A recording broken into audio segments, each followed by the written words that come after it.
always say good things about people when they pass, but you know, it's different when you knew them even off the park. Izithedi zimtyibelo engumqeqeshi wabafana uClive Barker kwinkonzo yomngcwabo wakhe ebanjelwe eThekwini. Omabini amagqwetha amele umdlwengula uThabo Bester wafuna ukuphefumula ngefuthe lamatyala obukele mngajongene nawo ubuqu kwityala lokuqhawula kukaBester. I will say honestly, choosing the 36 was most probably one of the most difficult things that I've had to do. Umqeqeshi webanyana uDesiree Ellis uthi akuzuba lula ukuchonga iqela eliza kumela eli kwindebe yehlabathi yabasetyhini eza kubanjwa kule nyanga izayo.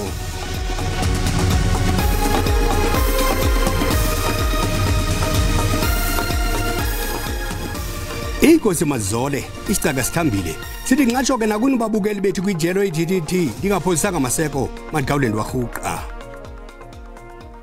Ubekwe kwikhaya lakhe lokugqibela eThekwini wayesakuba ngumqeqeshi weqela lesizwe ibafana uClive Barker. Ukunika imbeko ngegalelo lakhe kwibhola ekhatywayo, uBarker unikwe inkonzo ekhethekileyo yaseburhulumenteni kwisigaba sesibini kwiphondo. Eliqhawe lebhola ekhatywayo nelanceda ibafana iphumelele indebe yeAFCON ngo-1996 lisweleke ngomgqibelo emva kwengulo ende leminyaka engama-78.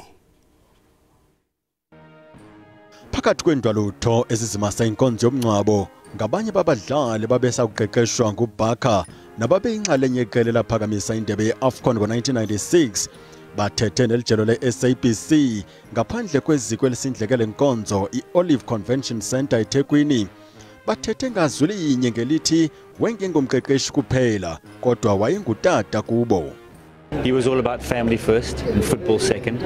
Even though he was a coach and a pro in the game, he always inquired about family, and he always inquired about your health first and foremost before we spoke about football, and that was the mark of the man.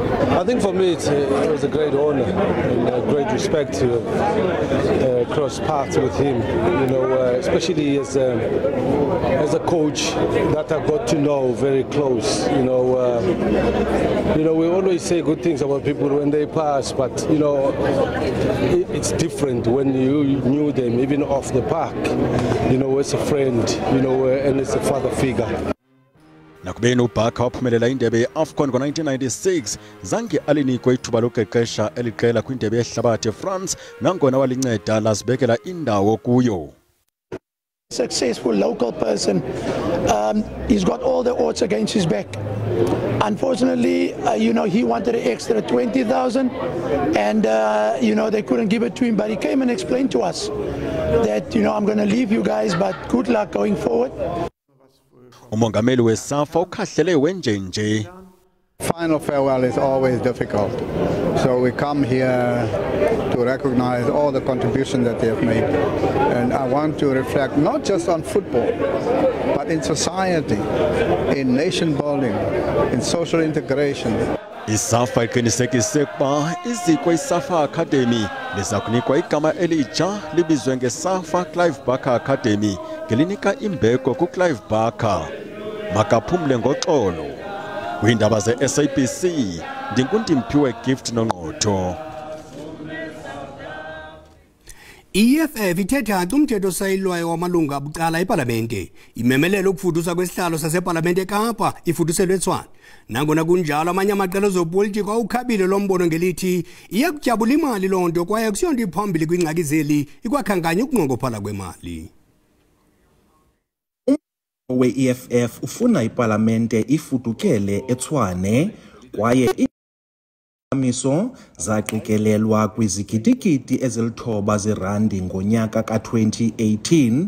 I-EFF ithi ifuna ulawulo lukazwelonke lukarhulumente kwaye neParlamente libe kwisixeko esinye ukuze abemi beli bafikelele lula kwiinkokheli zabo. This private member bill to relocate the seat of parliament is an act to make this parliament the parliament of many of our people. Our people must come to parliament to participate and become part of holding the executive accountable and must become part of the lawmaking. IParlamente ikwakwiphulo lokwakha izakhiwo ezatshayo ngoJanuwari walonyaka uphelileyo kuqikelelwa kuba lo nkqubo iza kuxabisa izigidigidi ezimbini ezinesiqingatha zerandi. The reality is that as a national heritage site, it has to be rebuilt and restored.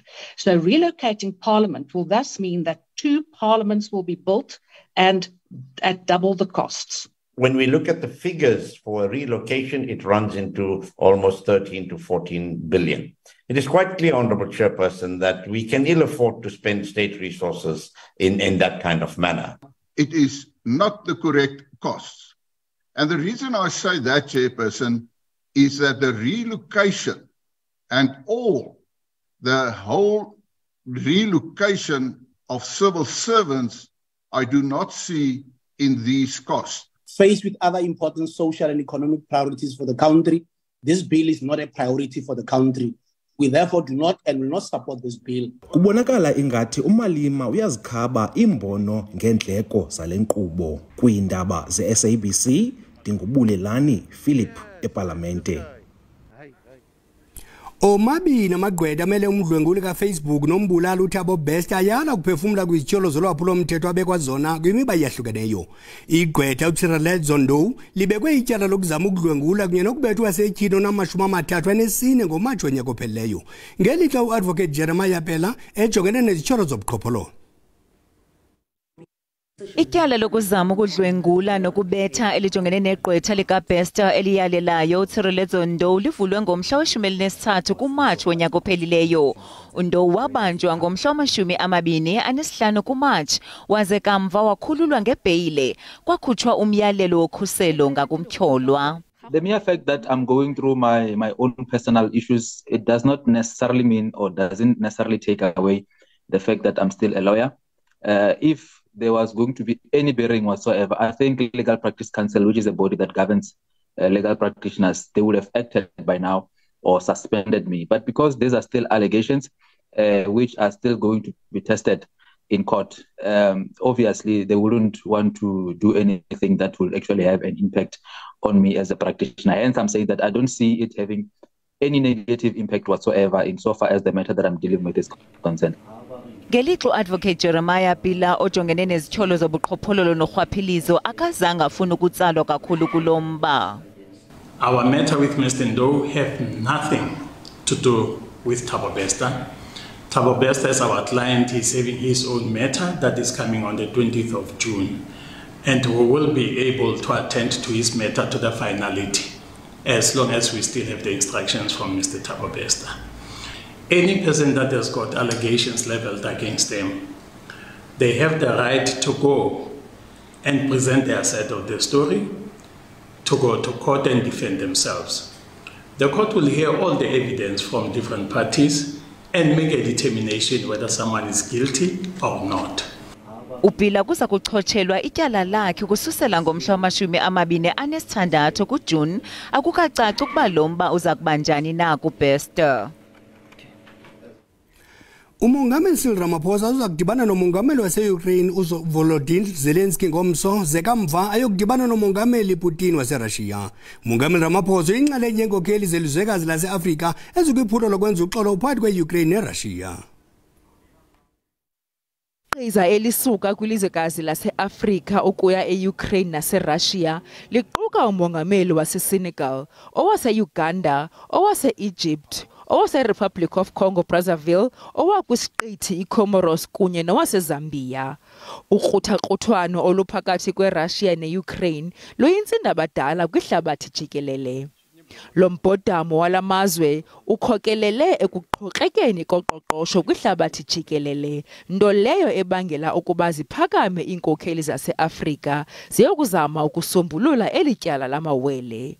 Umongameli Cyril Ramaphosa uthi iinkokheli zelizwekazi lase-Afrika zijolise e-Ukraine nase-Russia ukuyokuva kumongameli uPutin kunye nomongameli Zelensky unobangela wale mfazwe kanokufumana izisombululo zokuyiphelisa.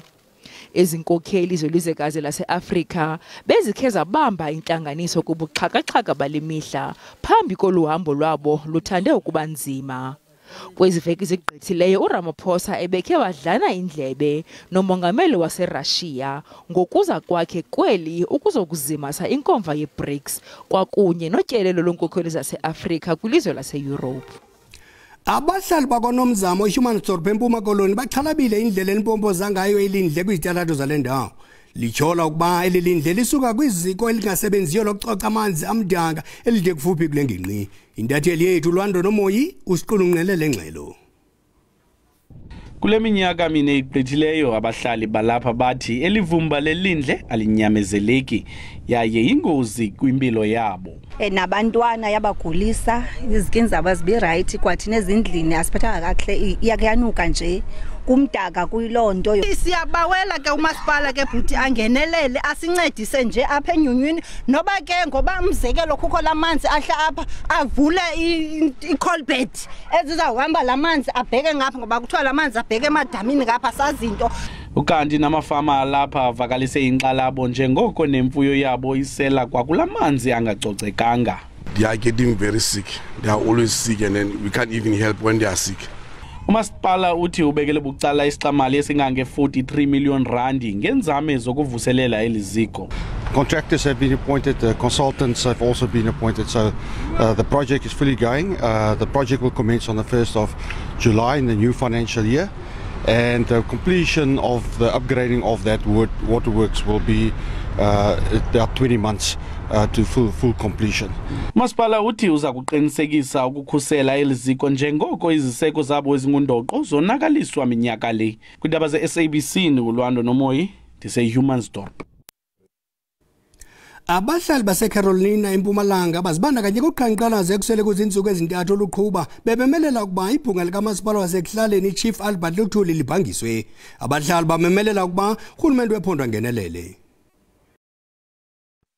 Vutha ngumsindo bevakalisa isankxwe soxinizelelo abaphantsi kwalo abahlali ingxenye yemeko ezimaqongo abathi zibaxananazele kukuswela amanzi acocekileyo osela ukunqongophala kwamathuba engqesho ukusetyenziswa gwenxa kwemali komasipala ukwehla komgangatho weziseko zophuhliso bekwavakalisa izikhalazo zokucinywa kombane ngaphandle kwezibhengezo badandalazisa imbilini yabo abahlali ngelithi umasipala makabekwe phansi kolawulo olungqengqwa.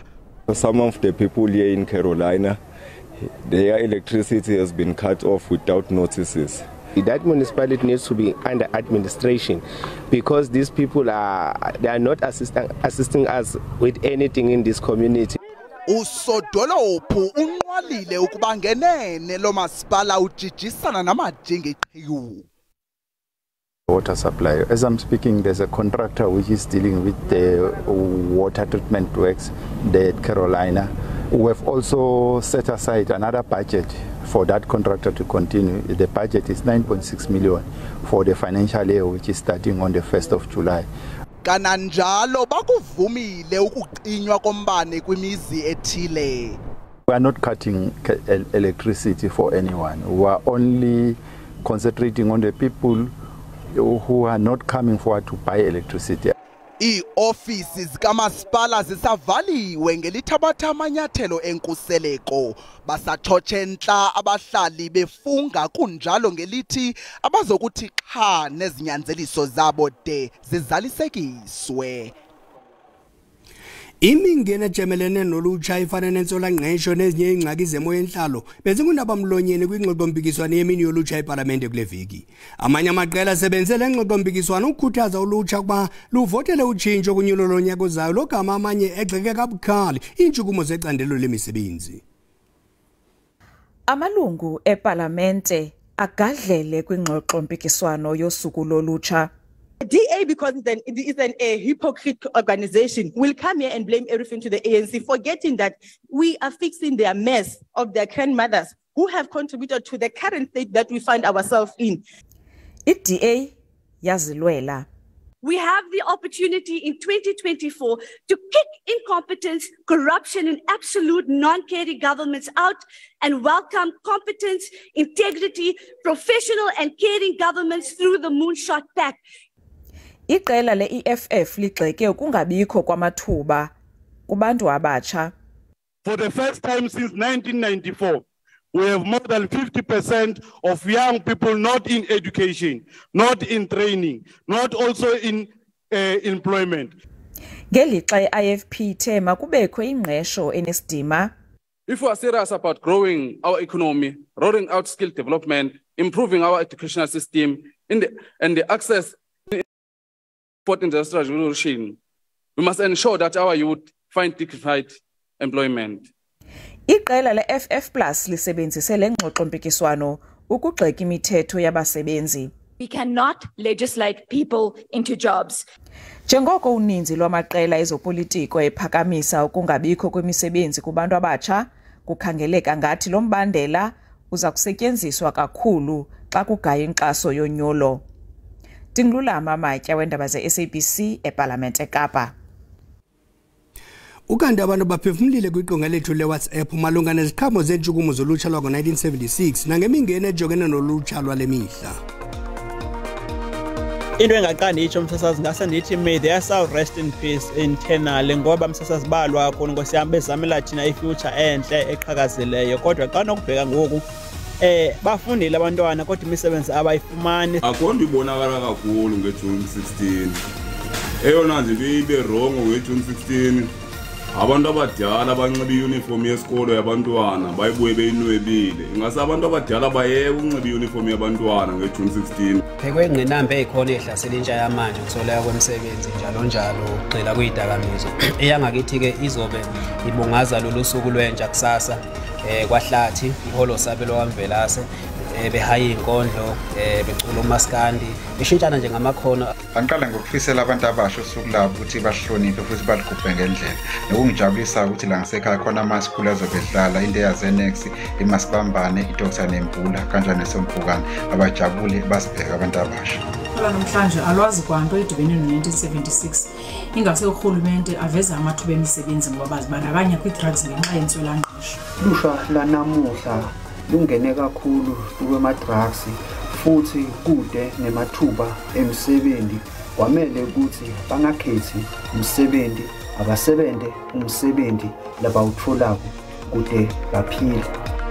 Iziqhamo ka-1976 azibonakala kwazona kumnyama abantu labo bantu bafundile banezidanga kodwa bajika nelanga bashaya iziyobisi imisebenzi ayikho uzakho eParliament ufike usebenza amaxhego namaxhego azongaba bathe bangapentshile abantu aba ke bajoyina inkomo zabo.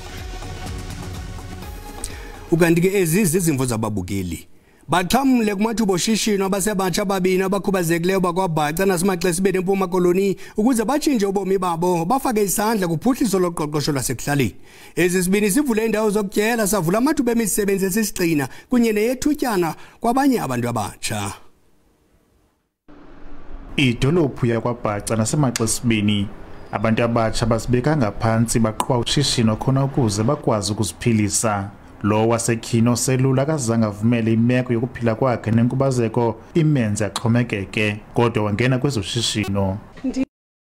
Endiqalileyo encedisana nolutsha nam nefamily yam. Ibusiness yam is fast food. Ndithengisa chips, hot dogs, ikota, ukutya kwecephe, inhloko zehagu nezegusha. Injongo zakhe kukwandisa ishishini lakhe nakwezinye idolophu nokubadala amathuba emisebenzi.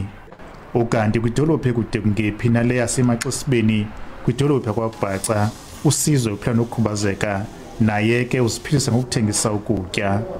Kunzima phandle akukho misebenzi. Ndilapha nje nami ndilapha kule restaurant with a joint ba ndingafumana imisebenzi. Ndiye ndathi mandingahlali phansi mandiphakame. Urhulumente uthi unamaphulo okuncedisa abantu abatsha khona kuze baphuhle kwezoshishino. Kuseso sizathu ke kule nyanga njengoba kuyi-Youth Month apho sizobe sigxile khona ekutheni sixhase ezi projects ezifana nezi zobhutisizwe nezi zosisinozi kuzo. Imali abazoyishare okanye abazokwabelana ngayo ipha kumyinge wento pha kwe-150,000. Kukwahlake ikhwelo lokuba amasebe karhulumente ancedisa amashishini asafufusayo khona kuze kudaleka amathuba emisebenzi ngakumbi phakathi kwabantu abatsha kwilizwe loMzantsi Afrika. Ndinkululeko Nyembezi weendaba ze-SABC kwaBhaca.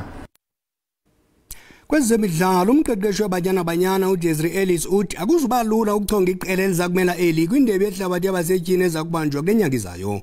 Kulindeleke ukuba uEllis acuthe inani labadlali abayi-36 lifikelela kwabayi-23 abafunekayo kule tumente. Eli qela lisenkampini eRhawutini kumalungiselelo ale ndebe yehlabathi. Isemaphethelweni namalungiselelo ibanyana na njengoko kushiyeke ixesha elidlule kancinci enyangeni phambi kokuthi iveki ezintathu zenkampu eGauteng ziqale ngomvulo de kube ngumhla wesithathu kuJulayi. Umsebenzi ajamelene nawo umqeqeshi kugawula abadlali abayi-13 kwabo waqale nabo. I will say honestly, choosing the 36 was most probably one of the most difficult things that I've had to do. Since becoming the coach of the team, players have gotten better. The league has gotten better. It's not where we want to be, but the league has gotten better. And the thousands don't go into 36 because there's so many good players out there. Ellis uthi baza kusebenzisa amava wabo endebe yehlabathi ngo-2019 ukomeleza amalungiselelo. So we have to make sure that we get the mix right of the youth experience, we get the mix right in terms of combinations, we get the mix right in terms of having cover, because we're going to a tournament that's going to be expected able to step up. Ingulowo nalowo umdlali uchophe ethembeni lokuba xa ebizwa amagama eqela lokugqibela nelakhe lakube likhona. We are excited, but we are anxious because we obviously don't know the outcome of what the squad will be like, and I think everyone's just going to give everything just to, make sure that they have that upper hand, just to make sure that they make the squad.